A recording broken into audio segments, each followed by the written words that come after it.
ఆదిలాబాద్లో భూకాసురులు చెలరేగిపోతున్నారు. కొందరు అధికారులు మరికొందరు నేతల అండదండలతో ఏకంగా ప్రభుత్వ స్థలంలోనే స్థిరాస్తి వ్యాపారం చేస్తున్నారు.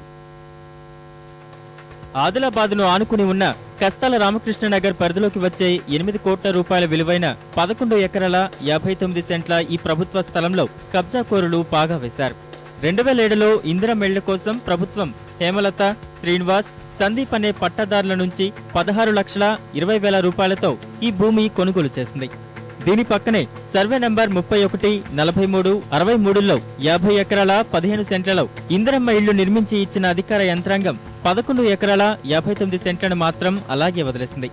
ఈ భూమిలోనే పాగా వేసిన రియల్ మాఫియా ఒక్కో ప్లాట్ను 2,50,000 నుంచి 3 లక్షల రూపాయల దాకా విక్రయిస్తోంది. ఈ వ్యవహారంపై రెవెన్యూ యంత్రాంగానికి ఫిర్యాదు చేసిన అరణ్య రోదనగానే మిగిలిందని స్థలాన్ని విక్రయించిన విశ్రాంత ఉపాధ్యాయుడు చెబుతున్నారు. 2007లో నేను ప్రభుత్వంకి ఇచ్చిన సార్, ఎకరంకు 16,000 చొప్పున ఇచ్చిండు వాళ్ళు. 3 ఎకరాలనే నమ్మిన సార్.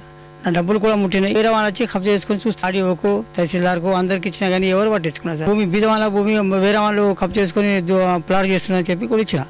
కానీ అటువంటి వాళ్ళు ఎవరు పట్టించుకుంది సార్? పెద్ద మనిషి, నాకు 75 సంవత్సరం ఉన్నాయి సార్. నేను ఏం చేయగలుగుతా బీదవాళ్ళని? ఈ ఆక్రమణ పర్వంలో రెవెన్యూ అధికారులు మరికొందరు ప్రజాప్రతినిధుల పాత్ర ఉందని స్థానికులు ఆరోపిస్తున్నారు.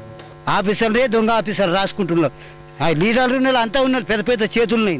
అధికారులు ఏం చేస్తున్నారో ఏమో, ఏం లంచాలు తీసుకుంటారో తెలియదు. అధికారులు అయితే ఇంతవరకు వచ్చింది లేదు. ఇంత జరుగుతున్నా ఈ వ్యవహారంపై స్పందించేందుకు రెవెన్యూ అధికారులు ముందుకు రాకపోవడం అనుమానాలకు తావిస్తోంది.